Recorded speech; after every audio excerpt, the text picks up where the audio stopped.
بسم اللہ الرحمن الرحیم۔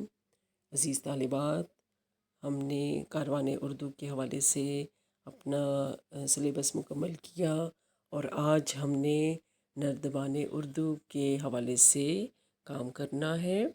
نردبان اردو کے حوالے سے آج ہمارے پاس عنوانات ہیں: واحد جمع، الفاظ اور ان کا استعمال، مؤنث اور مذکر، مرکب ناقص کی اقسام۔ جی تو عزیز طالبات، آپ اپنی کتابیں کھول لیجئے، ٹھیک ہے، اور صفحہ نمبر 24 پہ ہم واحد جمع کا سب سے پہلے آغاز کرتے ہیں۔ جی صفحہ نمبر 24 پہ واحد کی جمع بنانے ہیں۔ آپ کو جو الف جز دیا گیا ہے، اس میں سوال ہے کہ درج ذیل واحد الفاظ کی جمع بنائیے۔ تو واحد الفاظ اور اس کے بعد سامنے جو ہے وہ جمع کے الفاظ لکھے گئے ہیں۔ جی پہلا لفظ ہے خدمت، اس کی جمع ہے خدمات۔ خلق، اخلاق، ٹھیک ہے۔ دور، ادوار۔ ذرہ، ذرات۔ رسم، رسوم۔ روایت، روایات۔ رفیق، رفقا۔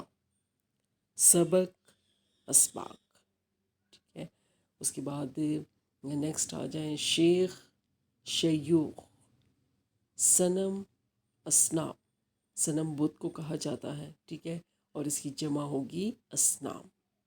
ضابطہ، اصول کو کہتے ہیں، ٹھیک ہے، اور اس کی جمع بنے گی ضوابط، ٹھیک ہے، ضوابط۔ اس کے بعد ہے جی طائر۔ طائر پرندے کو کہا جاتا ہے، تو یہ الف، حمزہ اور رے، ٹھیک ہے۔ تو طائر پرندے کو کہتے ہیں اور اس کی جمع ہوگی طیور۔ اس کے بعد ہمارے پاس جو واحد لفظ ہے وہ ہے طفل۔ طفل بچے کو کہتے ہیں، ٹھیک ہے، اور اس کی جمع ہے اطفال، بچے، ٹھیک ہے۔ عنصر، کوئی ایک چیز۔ عناصر، اس کی جمع ہوگی۔ غیر، اجنبی، اور اغیار، اس کی جمع ہے۔ اور اس کے ساتھ ہمارے پاس جو لفظ ہے فضیلت۔ فضیلت برتری کے معنوں میں بھی آتا ہے اور فائدے کے معنوں میں بھی آتا ہے۔ تو فضیلت کی جمع ہوگی فضائل، ٹھیک ہے، فے، زواد، الف، حمزہ اور لام۔ جی یہ تو ہو گئی ہماری واحد کی جمع کا الف جز، اور اب ہمارے پاس اسی کا بے جز ہے کہ مندرجہ ذیل جملوں کو جمع میں تبدیل کیجیے۔ تو اب ہم نے جمع جملے بنانے ہیں، ٹھیک ہے جی۔ اور اس میں پہلے میں واحد جملے بولتی جاتی ہوں، ٹھیک ہے، آپ دیکھیے گا کہ کس طریقے سے میں نے ان کو تبدیل کیا ہے۔ احمد کے پاس کاغذ کا دستہ تھا۔ اب ہم نے کاغذ کی بھی جمع بنائی اور دستے کی بھی جمع بنائی ہے، تو جملہ ہمارے پاس آ گیا جمع جملہ کہ احمد کے پاس کاغذوں کے دستے تھے، ٹھیک ہے۔ اب ہمارے پاس جو دوسرا جملہ ہے کہ اس سڑک سے پہاڑ اور جزیرے کا نظارہ دکھائی دیتا ہے۔ اب ہم نے پہاڑوں کی بھی جمع بنانی ہے، جزیرے کی اور نظارے کی، ٹھیک ہے۔ تو اس طرح سے جملہ ہمارے پاس آیا، اس سڑک سے پہاڑوں اور جزائر کے نظارے دکھائی دیتے ہیں، ٹھیک ہے۔ اب ہمارے پاس تیسرا جو جملہ ہے وہ کیا ہے کہ انگور اور چابی کا گچھا ہوتا ہے۔ تو ہم جب جمع بنائیں گے تو جملہ کس صورت میں بنے گا کہ انگوروں اور چابیوں کے گچھے ہوتے ہیں۔ جی نمبر 4 ہے وہاں درختوں کے جھنڈ تھے، اور واحد جملہ ہمارے پاس کیا ہے، وہاں درخت کا جھنڈ تھا. اور ہم نے درختوں وہ بھی جمع بنا دی درخت کی بھی، اور جھنڈ تو اسی طرح رہے گا، اور تھے آ جائے گا کیونکہ درختوں ہے نا، تو اس کے حساب سے ہم نے تھا کو تھے میں تبدیل کر دیا. تو جملہ ہمارے پاس آیا کہ وہاں درختوں کے جھنڈ تھے. اور نمبر 5 جملہ ہے ہمارے پاس کہ پٹڑی پر ٹرین دوڑتی چلی جا رہی تھی. اب ہم نے پٹڑی کا بھی بنانا ہے جمع، ٹرین کا بھی بنانا ہے، اور اسی حساب سے پھر فعل بھی بنے گا. ٹھیک ہے، پٹڑیوں پر ٹرینیں دوڑتی چلی جا رہی تھیں. اب پہلے فعل واحد تھا، اب چونکہ ہم نے جمع بنائی، جو مفعول ہیں وہ تبدیل ہو گئے، تو اسی کے حساب سے فعل میں بھی تبدیلی آ گئی.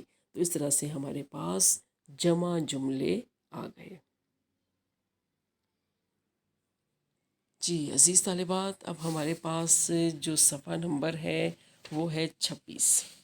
صفحہ نمبر 26 میں الفاظ اور ان کا استعمال ہے. ٹھیک ہے، یعنی اب پہلے میں نے آپ کو بتایا کہ ہم نے جو ہے وہ 4 عنوانات کے تحت اپنا کام کرنا ہے. تو پہلے ہم نے واحد جمع کیے، اور اب ہم الفاظ اور ان کا استعمال جو ہے وہ دیکھیں گے. اس میں جو سوال آپ کو دیا گیا ہے کہ جو الفاظ ہیں آپ کے پاس وہ اگرچہ ایک جیسے دکھائی دے رہے ہیں آپ کو، لیکن وہ ایک سے زیادہ معنی رکھتے ہیں. تو سوال آپ کے پاس جو آیا ہے کہ ان الفاظ سے مختلف معنی کے حامل جملے بنائیں. ٹھیک ہے، اب جملے بنائیں گے تو آپ کو اندازہ ہوگا کہ ایک لفظ اگرچہ دیکھنے میں ایک ہی جیسے ہیں، لیکن ان کا جب جملہ بنا تو ہمیں اندازہ ہوا کہ معنی کے اعتبار سے وہ مختلف تھے. جی، تو پہلا ہمارے پاس ہے عرض. ٹھیک ہے، پہلا جو جوڑا ہے الفاظ کا وہ ہمارے پاس ہے عرض. اب ایک عرض کا مطلب ہے چوڑائی، اور اس حساب سے ہم نے جملہ بنایا کہ اس کمرے کا عرض کتنا ہے، یعنی اس کمرے کی چوڑائی کتنی ہے. اور دوسرا جو لفظ ہے اس عرض کا مطلب ہے درخواست کرنا. ٹھیک ہے، ریکویسٹ کرنا، درخواست کرنا.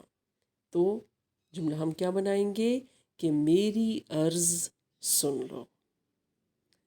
دوسرا جو الفاظ کا جوڑا ہمارے پاس ہے فرض. اب فرض، پہلا جو فرض ہے اس کا مطلب ہے سپوز، یعنی فرض کرنا.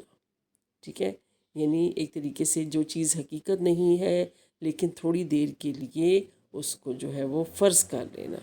جیسے اب جملے سے آپ کو خوب اندازہ ہوگا کہ فرض کرو تم ایک سپاہی ہو، یعنی تھوڑی دیر کے لیے ہی تم دیکھ لو، تھوڑی دیر کے لیے تم اپنے اوپر جو ہے وہ اپلائی کرو اس چیز کو کہ تم ایک سپاہی ہو. تو فرض کرنا سپوز کے معنوں میں آتا ہے. ٹھیک ہے، کہ جو چیز جو ہے وہ حقیقت نہ ہو لیکن ہم اس کو تھوڑی دیر کے لیے حقیقت تصور کر لیں. جی، اگلے فرض کا مطلب ہے ذمہ داری، ڈیوٹی. ٹھیک ہے، جیسے میں نے اپنا فرض ایمانداری سے انجام دیا. جی، اس کے بعد ہمارے پاس ہے لفظ پاس. اب ایک جو پاس ہے اس کا مطلب ہے ریگارڈ، یعنی لحاظ کرنا، خیال کرنا. اب جملہ کیا ہوگا کہ اس نے میرے کہے کا پاس رکھا، یعنی جو کچھ میں نے کہا تھا اسی کے مطابق اس نے عمل کیا. تو اس نے میرے کہے کا پاس رکھا یعنی خیال کیا، میرا لحاظ کیا.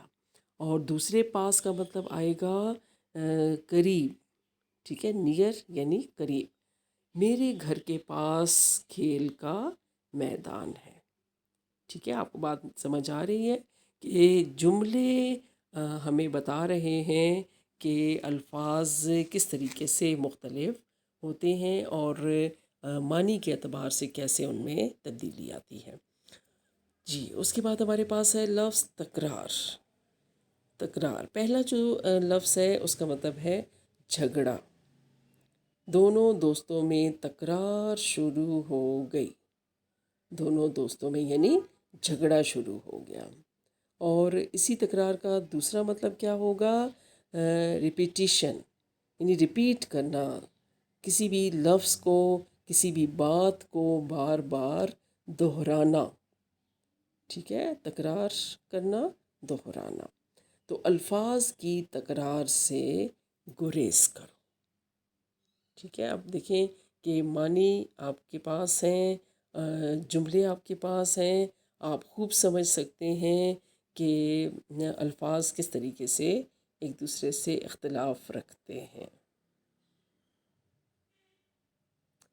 جی اب ہمارے پاس نیکسٹ ہے کان. کان ایئر، یعنی آپ کے جسم کا جو حصہ ہے کان، جس سے آپ سنتے ہیں. ٹھیک ہے، آپ کی سماعت کا جو کام دیتا ہے کان. تو اس حوالے سے ہم جو جملہ بنائیں گے کہ میرا کان خراب. جی اس کے بعد جو دوسرا کان ہے، بلکہ اس کو مونس کے معنوں میں ہم لیتے ہیں کان مائن. ٹھیک ہے، جیسے نمک کی کانیں ہوتی ہیں، سونے کی کانیں ہوتی ہیں. پہاڑوں میں چیزیں اللہ تعالیٰ نے رکھ دی ہیں وسائل کی صورت میں، اور ان کو پھر پہاڑ کاٹ کر جو ہے وہ نکالا جاتا ہے. تو کانیں، ٹھیک ہے، کان مائن کو کہا جاتا ہے. کھیوڑا میں نمک کی بڑی کان موجود ہے. اور آپ کی معلومات کے لیے کہ کھیوڑا میں نمک کی دنیا کی دوسری بڑی کان ہے. ٹھیک ہے، تو آپ میں سے کچھ لوگوں نے دیکھ بھی رکھی ہوگی. بہت خوبصورت جگہ ہے، اور اگر آپ نے نہیں دیکھی تو ضرور دیکھنے جائیں. جی اس کے بعد ہمارے پاس لفظ ہے شہادت. شہادت، وٹنس، گواہی دینا. ٹھیک ہے، شہادت، گواہی. جھوٹی شہادت دینا گناہ کے مترادف ہے. ہمارے دین کے حوالے سے بھی یہی کہا گیا ہے کہ اگر آپ کسی کے خلاف جھوٹی گواہی دیتے ہیں تو وہ ایک گناہ ہے. ٹھیک ہے جی. دوسرا لفظ جو ہے اس کا مطلب ہے شہید ہونا. ٹھیک ہے، اللہ تعالیٰ کی راہ میں مارا جانا، شہادت. ٹھیک ہے، اس کا مطلب کیا ہوگا؟ اللہ تعالیٰ کے راستے میں اپنی جان دینا، دشمن سے لڑتے ہوئے اپنی جان دے دینا، جام شہادت نوش کرنا. یہ ہے جی شہادت. راشد منہاس شہید نے 1971 میں شہادت پائی. جی اس کے بعد ہمارے پاس لفظ ہے عہد. جی اس عہد کا مطلب کیا ہے؟ اوتھ، پرومس، یعنی حلف لینا یا وعدہ کرنا. کیا ہوگا کہ میں نے اپنے ملک سے وفاداری نبھانے کا عہد کیا، یعنی میں نے وعدہ کیا، میں نے حلف لیا. جی اس کے بعد دوسرے لفظ کا مطلب کیا ہوگا؟ دور، زمانہ. ٹھیک ہے، دور یا زمانہ. مغلوں نے اپنے عہد میں بہت سی عمارات تعمیر کیں. جی اس کے بعد ہمارے پاس جو لفظ ہے وہ ہے میلہ. جی میلہ، گاؤں میں میلہ لگا. جی اس کے بعد ہمارے پاس جو لفظ ہے میلہ ہی ہے، لیکن اس کے معنی کیا ہوتے ہیں؟ غلیظ، گندا. ٹھیک ہے، تو اس حساب سے ہم پھر جملہ بنائیں گے کہ اس نے میلا کرتا پہن رکھا ہے.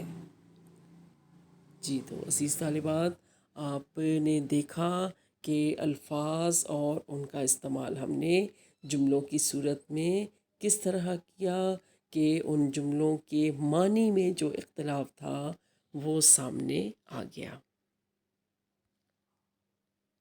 جی اب ہمارے پاس جو صفحہ نمبر 27 ہے اس میں ہے مؤنث اور مذکر کا عنوان ہے. ٹھیک ہے، اس میں جو پہلا جز ہے کہ مؤنث کے آپ نے مذکر لکھنے ہیں۔ جی، تو مؤنث کے مذکر یعنی پہلا جو آپ کا کالم بنا ہوا ہے آپ کی کتاب میں وہ ہے مؤنث کا، اور آپ اسی کے سامنے مذکر لکھتے جائیے۔ ٹھیک ہے، میں آپ کو بتاتی ہوں۔ جی، پہلا ہمارے پاس جو لفظ ہے مصنفہ، تو اس کے سامنے لکھیے گا مذکر مصنف، یہ ہٹا دیں گے تو مصنف بن جائے گا۔ ٹھیک ہے، اب دوسرا جو ہمارے پاس ہے لفظ اداکارہ، اداکارہ، ٹھیک ہے، اس کے سامنے آپ لکھیے گا اداکار، یہ کو ہٹا دیں گے تو اداکار بن جائے گا، مذکر بن جائے گا۔ نمبر 3 ہے ہمارے پاس بیوی، تو بیوی کا جو مذکر ہوگا وہ کیا ہوگا؟ میاں، شوہر بھی لکھ سکتے ہیں آپ، ٹھیک ہے، دونوں درست ہوں گے، شوہر بھی ٹھیک ہے، میاں بھی ٹھیک ہے۔ جی، اس کے بعد ہمارے پاس لفظ ہے بہو۔ جی، بہو کے سامنے آپ نے مذکر لکھنا ہے داماد، ٹھیک ہے، داماد۔ اس کے بعد ہمارے پاس لفظ ہے نمبر 5 پہ رانی، تو رانی کا مذکر کیا ہوگا؟ راجا۔ اس کے بعد شہزادی، شہزادی کا مذکر ہے شہزادہ، ٹھیک ہے، آپ کو سمجھ آ رہی ہے کہ یہ مذکر جو ہے وہ ہم اس طریقے سے لکھ رہے ہیں۔ جی، اس کے بعد آپ کے پاس لفظ ہے ساس، نمبر 7 پہ ساس، ساس کا مذکر ہوگا سسر۔ نمبر 8 پہ خادمہ، خادم۔ نمبر 9 پہ ہے والدہ، والد، یہ کو ہٹا دیں گے تو والد بن جائے گا۔ نمبر 10 پہ ہے ملکہ، بادشاہ، عورت، مرد، اور نمبر 12 پہ ہے بھابھی، تو بھابھی کا بھائی، ٹھیک ہے۔ اس طرح ہم نے اپنا الف جز مکمل کیا، اور آپ نے بھی اسی طریقے سے اپنی ان نوٹ بکس پہ لکھ لینا ہے۔ جی، اب ہمارے پاس بے جز ہے، کچھ الفاظ آپ کے سامنے دیے گئے ہیں جن کو آپ نے مذکر اور مؤنث کے خانوں میں لکھنا ہے، ٹھیک ہے۔ آپ اپنی بکس پہ دیکھ رہے ہیں کہ مذکر اور مؤنث کے 2 کالم بنے ہوئے ہیں، اور ان الفاظ کو آپ نے دیکھ کے جو مؤنث ہیں وہ مؤنث کے کالم میں لکھیں، جو مذکر ہیں وہ مذکر کے کالم میں لکھیں۔ جی، تو مذکر الفاظ ہمارے پاس ہیں حاجی، ٹھیک ہے، چوہیا ہے تو وہ مؤنث ہے۔ اس کے بعد ہتھنی ہے، وہ بھی مؤنث ہے، اسے ہم نے مؤنث کے کالم میں لکھ دیا۔ سالہ مذکر ہے، اسے ہم نے مذکر میں لکھ دیا۔ گلہری، گلہری مؤنث ہے، اس کو ہم نے مؤنث کے کالم میں لکھا۔ لوہارن مؤنث ہے۔ سنار مذکر ہے، اسے آپ نے مذکر کے کالم میں ڈال دیا۔ ڈاکٹرنی، ڈاکٹرنی مؤنث ہے، وہ مؤنث کے کالم میں آئے گا لفظ۔ پڑوسی، پڑوسی مذکر ہے، ٹھیک ہے۔ نواب بھی مذکر ہے۔ اس کے بعد خاتون، خاتون مؤنث ہے، ٹھیک ہے۔ خواجہ مذکر ہے، اسے ہم نے مذکر کے کالم میں لکھ دیا۔ دیورانی، ٹھیک ہے، دیورانی مؤنث ہے، اس کو ہم نے مؤنث کے کالم میں لکھا۔ سید مذکر ہے۔ گوالن مؤنث ہے، ٹھیک ہے۔ اس کے بعد زاہد ہے، مذکر ہے، ٹھیک ہے۔ خادمہ مؤنث لفظ ہے۔ ظالم مذکر ہے۔ اس کے بعد ضعیفہ اور گائے، یہ دونوں مؤنث ہیں، ٹھیک ہے، ہم نے ان کو ادھر لکھ دیا۔ اور اس کے بعد مینڈکی ہے، یہ بھی مؤنث ہے، ٹھیک ہے، اس کو ہم نے مؤنث کے کالم میں لکھ دیا۔ ہرن اور شیر، یہ دونوں مذکر ہیں، ان کو ہم نے مذکر میں ہی لکھ دیا، تو ہمارا یہ بھی بے جز مکمل ہو گیا، ٹھیک ہے۔ تو اس طرح سے ہم نے صفحہ نمبر 27 کو اچھے طریقے سے حل کر لیا۔ جی بیٹا، اب آپ کے پاس جو صفحات ہیں وہ ہیں 30 اور 29 اور 30، ٹھیک ہے. اور ساتھ ہی آپ کے جو ہے وہ سابقے علاقے ہیں 28 اور 29 اور ساتھ ہی 30 ہے، ٹھیک ہے. اب یہ جو 30 اور 31 ہے وہ تو ہم حل کر لیتے ہیں، لیکن جو سابقے علاقے ہیں اس کو ہم نے بعد میں کرنا ہے، ٹھیک ہے. نیکسٹ لیکچر میں ہم مرکبات کر لیں گے جو آپ کے صفحہ نمبر 28 اور 29 پر ہیں، ٹھیک ہے. میری بات آپ کو سمجھ آ رہی ہے؟ اس کے بعد ہم صفحہ نمبر 30 اور 31 کی طرف چلتے ہیں. جی، صفحہ نمبر 30 میں مرکب ناقص کی اقسام ہیں.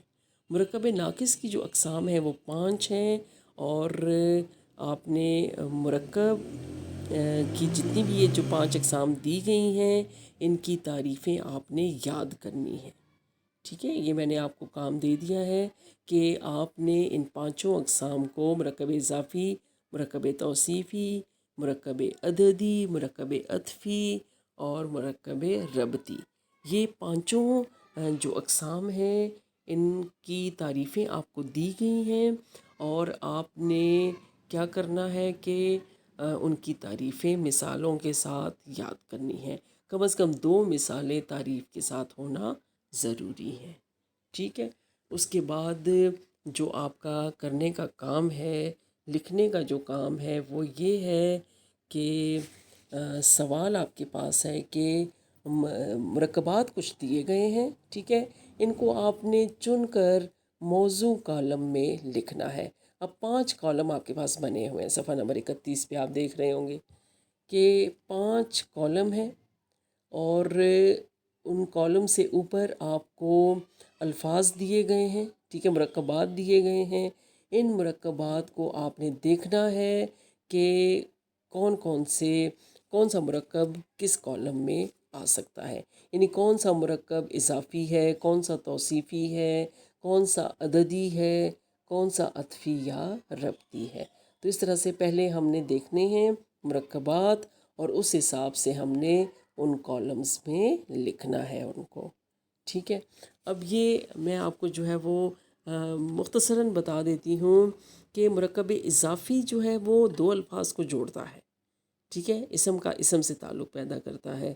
جیسے احمد کی کتاب، اب اس میں کا، کے، کی وغیرہ جو اس کی مرکب اضافی کی پہچان ہے. توصیفی، توصیف سے تعریف، یعنی اس میں کسی چیز کی تعریف کی جاتی ہے. عددی سے آپ کو پتہ بھی چل رہا ہوگا کہ اس میں عدد کا استعمال ہوتا ہے، جیسے 5 کرسیاں ہیں، 7 قلم ہیں. مرکب عطفی جو ہے اس میں بھی 2 الفاظ کے درمیان واو یا اور کا استعمال ہوتا ہے، اس کو عطفی کا نام دیا جاتا ہے. آپ نے پڑھ رکھے ہوں گے تو میں ویسے جو ہے وہ آپ کو مختصراً بتا رہی ہوں. اکرم اور اسلم، نیک و بد، یہ مرکب عطفی ہو جائے گا. اور مرکب ربطی جو ہے وہ پہلے اور دوسرے جز کو ملاتے ہیں، جیسے مالا مال ہو گیا، جیسے سراسر ہو گیا، بول چال ہے، ماں باپ ہے، ہار جیت ہے، یہ سارے جو ہے مرکب ربطی کہلاتے ہیں، ٹھیک ہے. تو اب یہ جو دیے گئے مرکبات ہیں ہم اس میں سے انتخاب کرتے ہیں کہ کون سا مرکب کس کالم میں آئے گا، ٹھیک ہے. سب سے پہلے جو ہے وہ اونچا مکان ہے. اب جو کہ تعریف کی گئی ہے نا، مکان اونچا ہے، تو اس کو ہم مرکب توصیفی میں لکھیں گے، ٹھیک ہے. اونچا مکان آ گیا مرکب توصیفی میں. اس کے بعد ہے کالج کا پرنسپل. کالج کا پرنسپل مرکب اضافی ہے. میں نے آپ کو بتایا نا کا، کے، کی جو مرکب اضافی کی پہچان ہے 2 الفاظ کے درمیان، تو کالج کا پرنسپل مرکب اضافی. اس کے بعد ہے ہمارے پاس شریف آدمی. اب شریف آدمی جو کہ آدمی کی تعریف کی گئی ہے، ٹھیک ہے، اس کو بھی ہم مرکب توصیفی میں لکھیں گے. نحیف و نزار، واو آ گئی نا، ٹھیک ہے.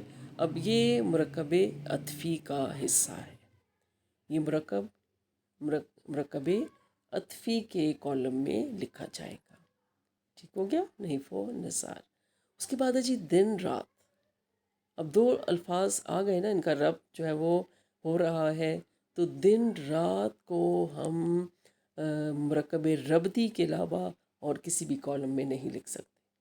تو دن رات مرکب ربطی. درجن کیلے، اب عدد بتایا جا رہا ہے تو ہم نے اس کو مرکب عددی میں لکھنا ہے. ٹھیک ہے. کوہ صحرا مرکب عطفی. ٹھیک ہے، واؤ کا استعمال ہوا ہے، مرکب عطفی. اس کے بعد ہے جی 10 سال، عدد آ گیا نا. ٹھیک ہے، تو اس کو ہم مرکب عددی کا حصہ بنائیں گے. گرمیوں کے دن، جیسے ہم نے کالج کا پرنسپل لکھا تھا. ٹھیک ہے، اب یہاں پہ کے آ گیا. گرمیوں کے دن مرکب اضافی. اس کے بعد ہے جی ہمارے پاس دیکھ بھال. دیکھ بھال دونوں الفاظ میں ربط ہے. ٹھیک ہے، مرکب ربطی. اس کے بعد ہے ہمارے پاس 1 صدی، عدد ہے تو مرکب عددی میں لکھیں گے. ذہین لڑکا، صفت آ گئی تو مرکب توصیفی کا حصہ ہوگا یہ. ٹال مٹول مرکب ربطی ہے. ٹھیک ہے. آب و ہوا، اب واؤ کا استعمال ہوا ہے تو یہ مرکب عطفی ہے. ٹھیک ہے، یہ مرکب عطفی کا حصہ ہے. دوپہر کا وقت مرکب اضافی.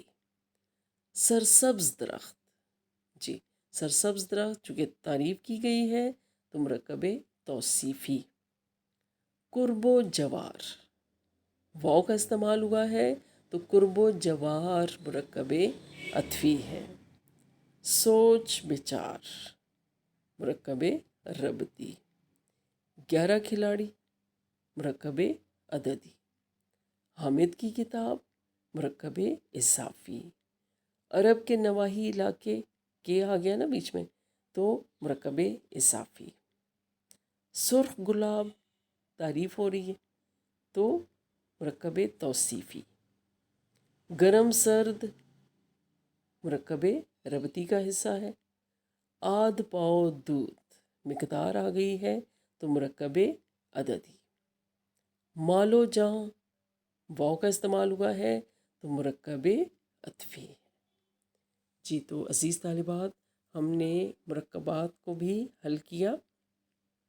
مجھے امید ہے کہ آپ کو ان مرکبات کی سمجھ آئی ہوگی. ٹھیک ہے، تو اسی طریقے سے آپ نے اپنی جو نوٹ بکس ہیں ان پہ آپ نے حل کر لینا ہے. جی آپ کے پاس جو ہے وہ کچھ نہ کچھ جو ہے وہ لکھنے کے لیے اسائنمنٹ یا کام ہونا چاہیے. تو آپ کو جو ہے وہ تفویض کار کے طور پہ آپ کے پاس صفحہ نمبر 25 میرا پسندیدہ استاد، آپ کو اشارات دیے گئے ہیں آپ کی مدد کے لیے. ٹھیک ہے، اور آپ نے ان اشارات کو دیکھتے ہوئے اپنا مضمون مکمل کرنا ہے. میرا پسندیدہ استاد، یہی آپ کی جو ہے وہ اسائنمنٹ ہے. ٹھیک ہے، تو آپ نے اچھا سا مضمون لکھنا ہے اور اپنی رائٹنگ کا جو ہے وہ خاص خیال رکھا کریں. ٹھیک ہے، ہمارے اس لیکچر کا یہیں پہ اختتام ہوتا ہے. شکریہ.